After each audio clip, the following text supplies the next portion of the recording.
I've been going to private schools K through 12.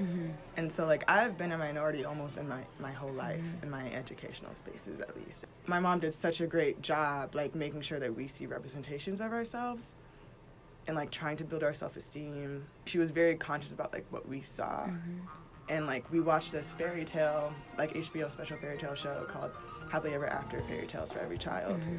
Like, the fairy tales is, like, Snow White was, like, an indigenous woman who was just born in the winter, and she's named Snow White. And it's just kind of like Goldilocks was a black girl with golden locks. And it's just like, you know, it's like, why not change it up? Like, why do they all need to be white?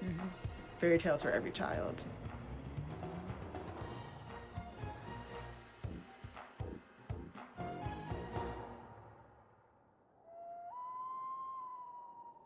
And so, kind of going along with that, I read this article that was like seeking representation, and the blurb goes like, it's clear that role models are important, or like role models when you're aspiring to be something, like you need representation while you're like learning.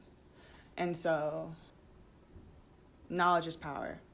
What does it mean that like the curriculum or the materials being taught, like they tend to be of like one group of people, or like you understand what I'm saying? I do, yeah.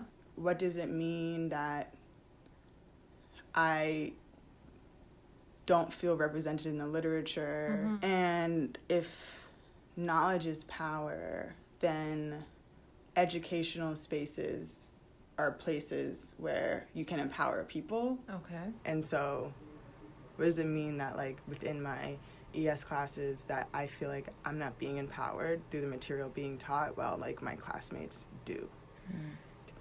My mom did an amazing job like knowing this world and like trying to like really hard to like build my sister and I's self-esteem and value for ourselves, but I feel like my educational spaces have kind of undone that. And so yes, but no.